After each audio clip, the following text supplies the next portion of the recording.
and welcome to section 3.2, visualizing data and doing exploratory data analysis. We're going to be looking at best practice, some Python examples, and tools and libraries that are relevant to data visualization. What is it? Well, data visualization is essentially illustrating data in charts, plots, and graphs, and this could even be animated visualizations. This helps communicate complex patterns and relationships to audiences. It makes meaningful insights that you've extracted from the data immediately visible that might not be so readily consumable and visible or understandable if you show it in tabular form. It becomes easier to promote shared understanding across the organization for a variety of audiences. And data visualization forms a big part of business intelligence dashboards as well. There are a number of tools available. Starting from the bottom left, we have Qlik, which is a proprietary data visualization and business intelligence suite. Some contemporaries include Power BI and Tableau. Power BI is the Microsoft suite. And these three tools provide business intelligence dashboards and the development of these dashboards, connecting it to databases or Excel files or CSVs, updating the business on various business processes and details. Then we have some other libraries that may or may not be open source. In this case, chart.js, Looker, which is part of Google Cloud, we have Bouquet, Folium, Plotly, Seaborn, Matplotlib, and NetworkX, which are a number of libraries that you can use for visualization if you're using Python, for instance, and then D3.js as well. So the best practice in terms of data visualizing or data visualization is to first choose the right kind of visual. You have to match the type of the chart or plot for the data that you have at hand and the message that you want to convey in line with the audience that you're talking to as well. You must keep it simple. Avoid cluttering and adding too much noise or too many points in this visual. You have to keep a focus on clarity and simplicity. You do this so that you can really narrow down on the point or the central idea that you want to convey. Use color wisely so you can highlight important data, but if you use too many, then it can also become quite cluttered and confusing. Label properly so that your axes and your legends and your data points are all clear. And always tell a story which has a starting and an ending. Use the visuals to create that narrative and work on that flow of the story that guides the audience through the data to bring home that point that you want to leave with the audience. And we'll see more about this in detail in one of the sections later on in this unit that focus on developing a data story and narrative. We looked at things that we should do in best practice. Now just quickly looking at what should be avoided.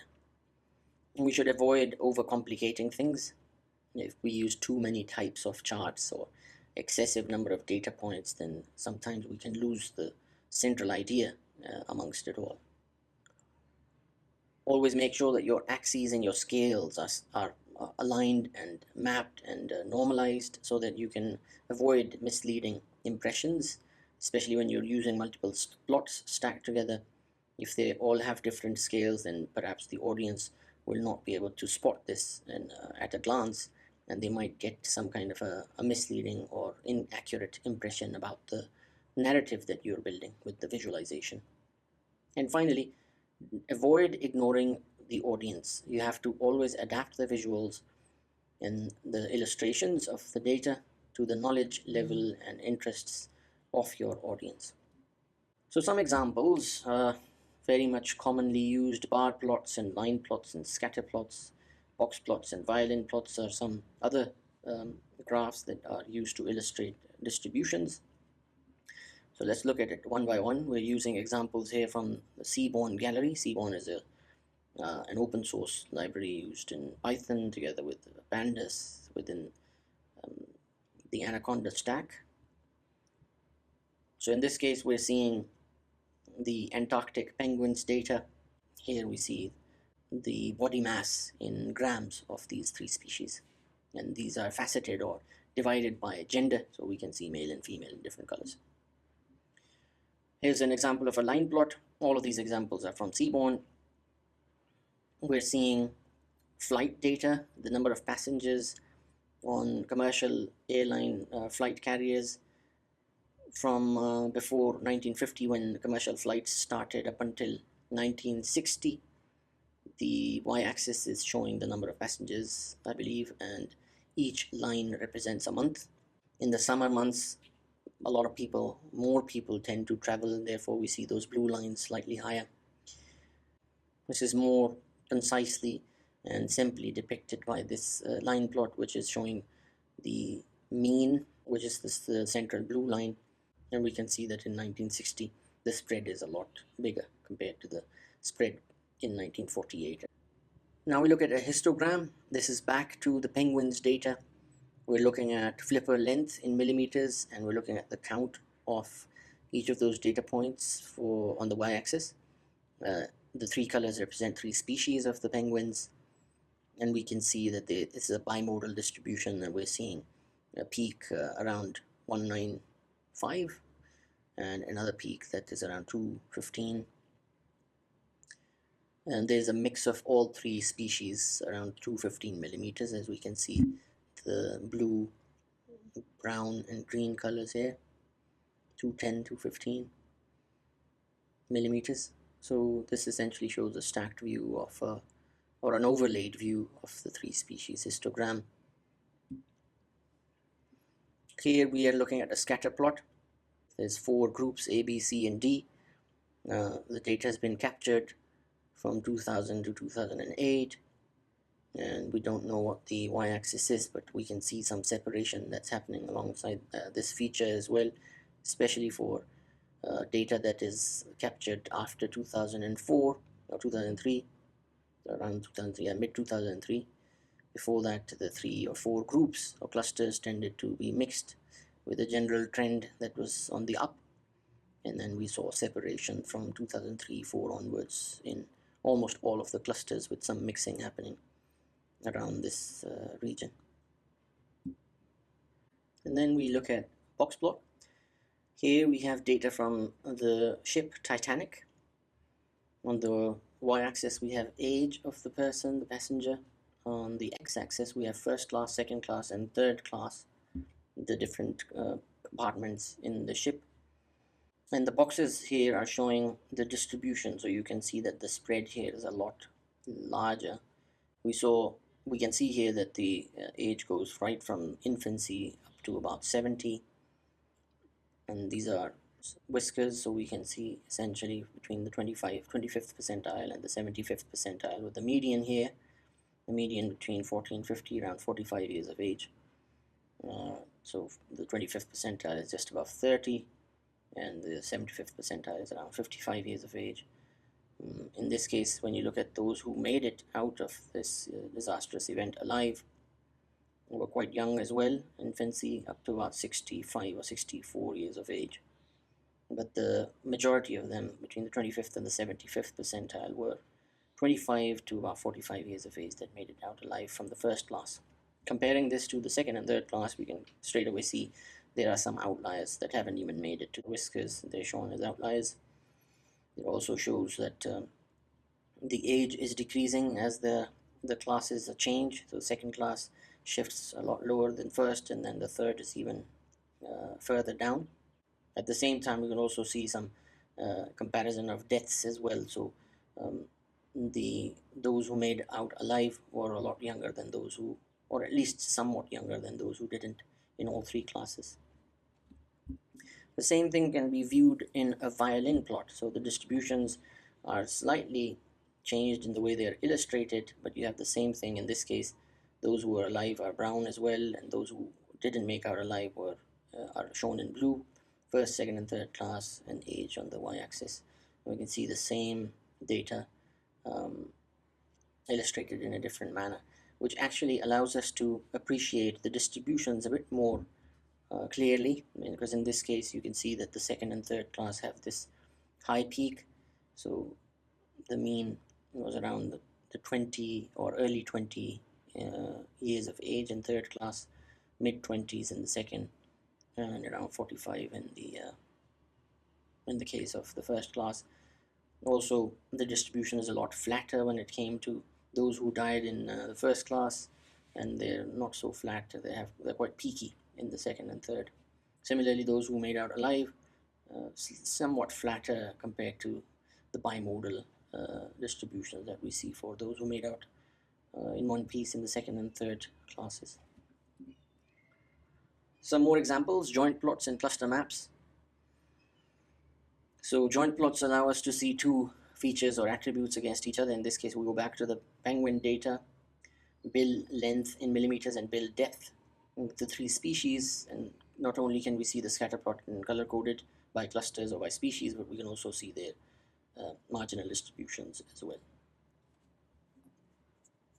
In this case, the scatter plots are replaced by a contour plot, so we can see the surface of the distribution for the three clusters and the overlap as well. Also, we can do different types of joint plots in Seaborn.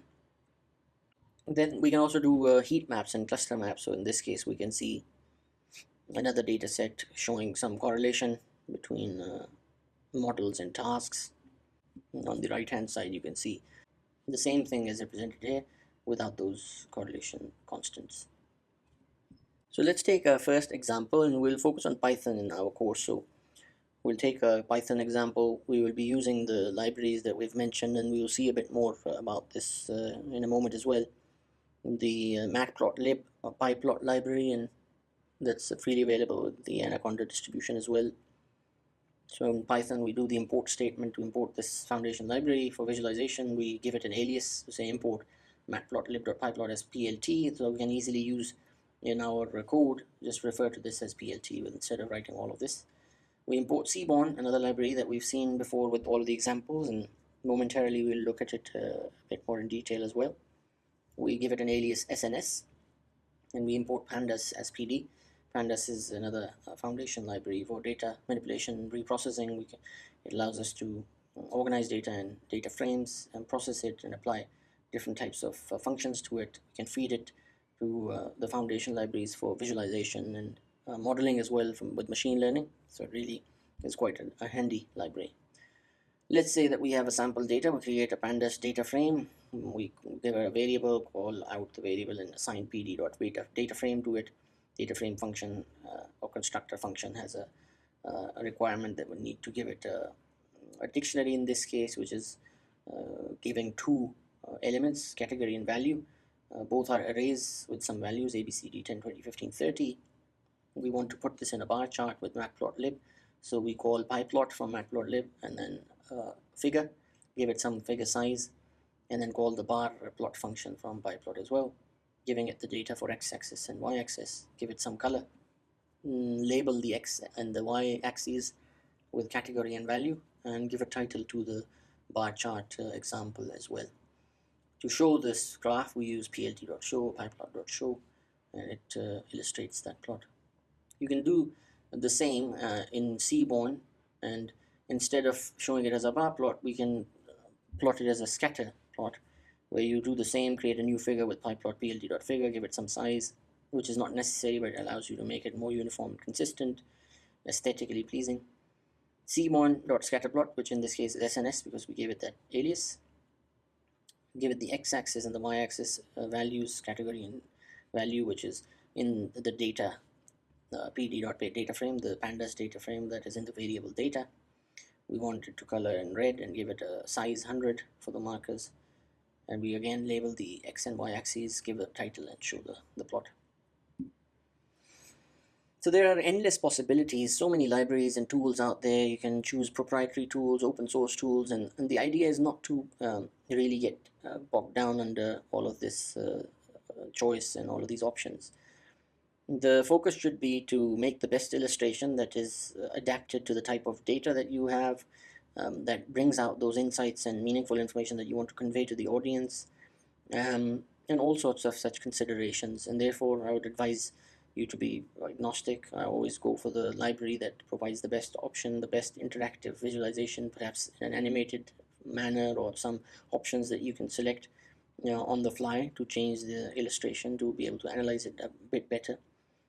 Examples like Plotly allows you to have more interactive visualizations, as we'll see momentarily. And there are varied illustrations. You can use different types of illustration. You can first and foremost color coded. You can create some kind of rules like you do in Excel. Anything below 0 is red and anything above is green, for instance. You can show linear patterns in such visualizations. You can create business charts. You can create more complex technical plots, and this all depends on what libraries and tools you're using. You can animate the data. You can create time series illustrations or dimensionality reduction if you have several attributes that you want to show it on 2 or 3 dimensional illustration or visualization. But in this case, as I said, we limit ourselves for this course to Python-based visualization libraries, and we'll review some of them, the more important ones that we will need to learn and use in our daily work. First and foremost, as I've already introduced you, Matplotlib, and second of all, Seaborn. Both of these have been mentioned just now. We've looked at some sample code as well. Matplotlib is the most popular and widely established plotting library. It's free and open source. It's an alternative for MATLAB. It's usable in scripts, Python scripts, Shell, Jupyter Notebooks, and so on. Seaborn is based on Matplotlib. It's open source as well. It has some really sophisticated internal functioning, which automates a lot of the work that we need to do in slicing and dicing, so it really helps and speeds up things, and is aesthetically pleasing as well, with very rich plots. The list of plots is very similar to Matplotlib, including bar, line, pie charts, histograms, scatter plots, box plots, violin plots, etc., as we saw.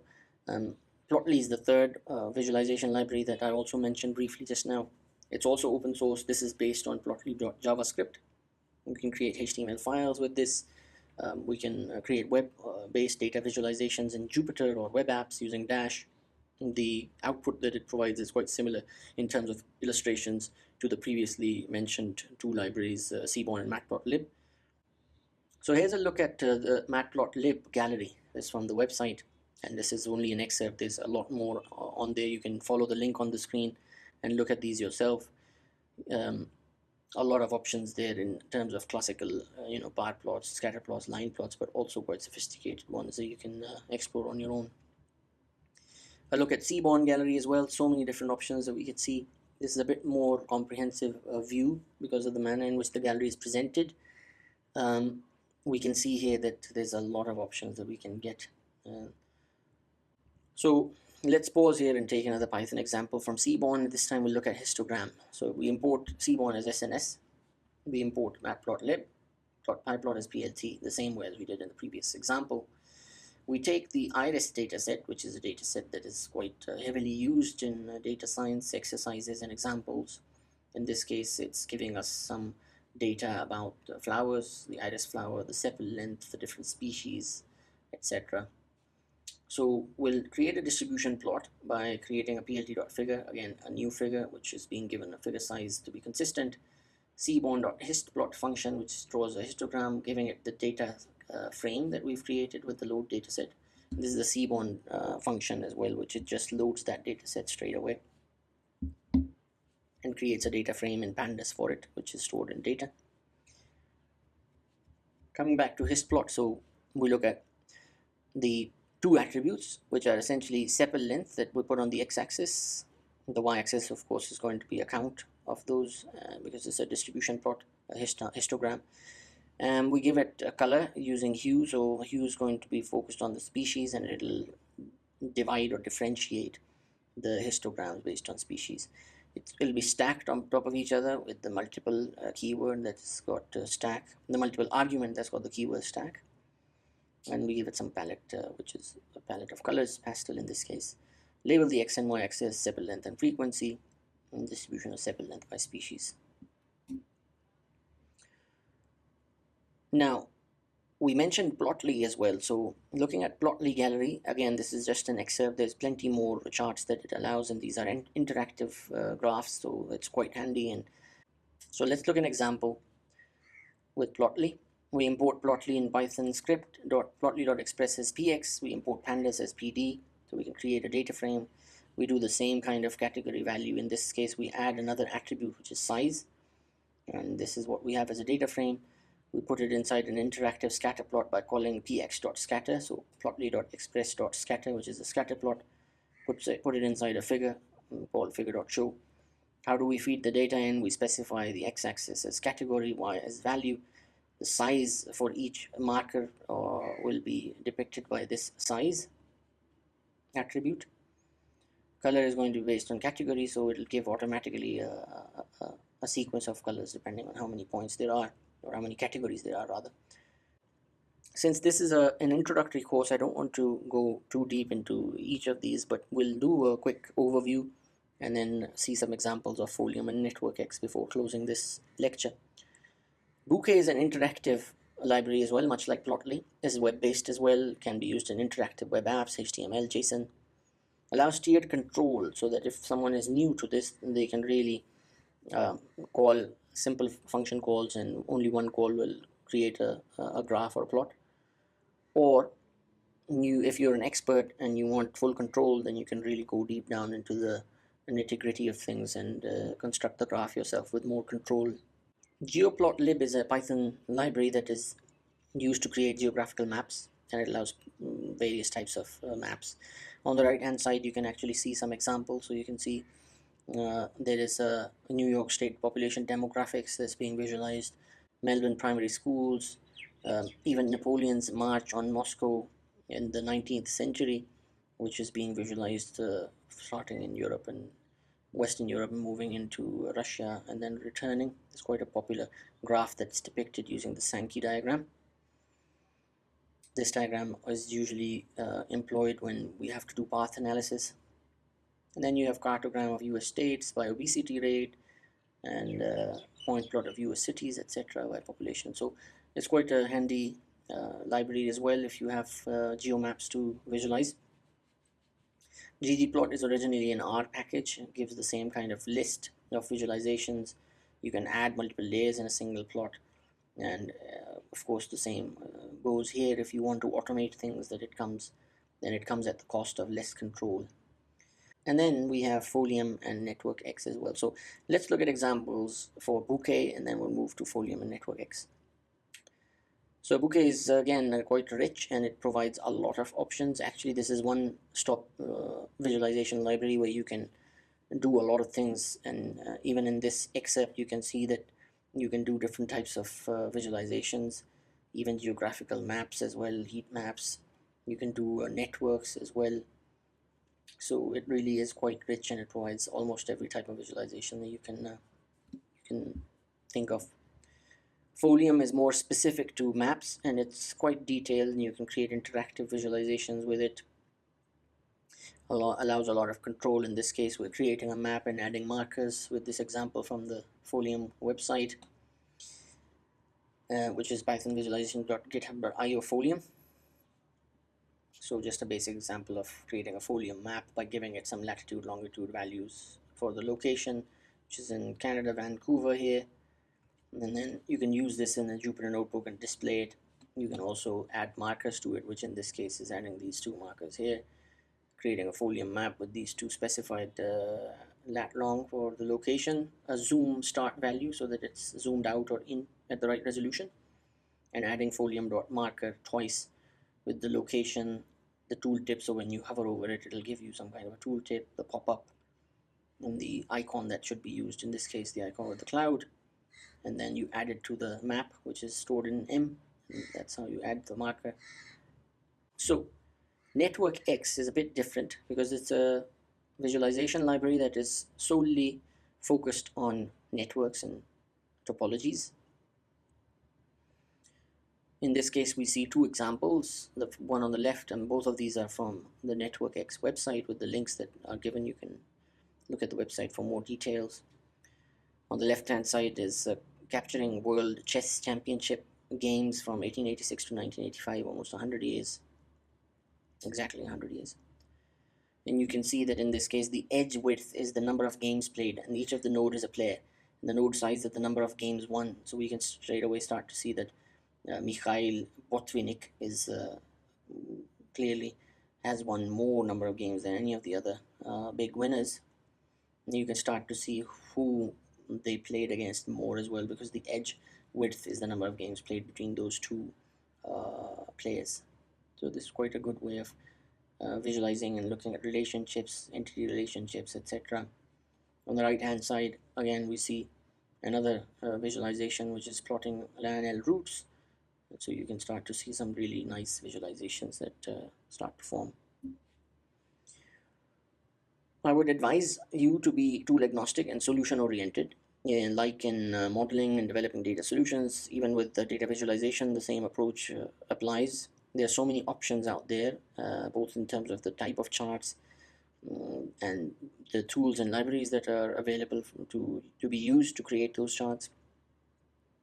Each of these has its merits and advantages, especially when you really look at it from the context of the problem and the data set that you have, that you're trying to work with and trying to visualize the problem that you're trying to solve and the solution you're trying to build.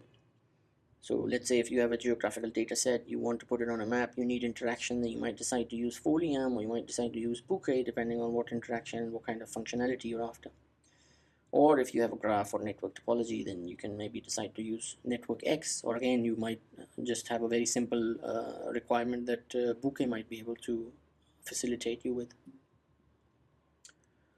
So before we end this lecture in the second section of Unit 3, there are plenty of data visualization courses on the web that would help you to get to grips with this, and you can play with examples and run some of the exercises. So there are a few links on the screen that you can see some data visualization courses available on Coursera, quite good ones. Harvard Data Science Visualization course, Introduction to Data Analysis and Visualization in Python, that's on Simplilearn, and then IBM Data Visualization with Python as well, that's again on Coursera. Thank you for joining me, and I hope you enjoyed this lecture. I'll see you in the next one.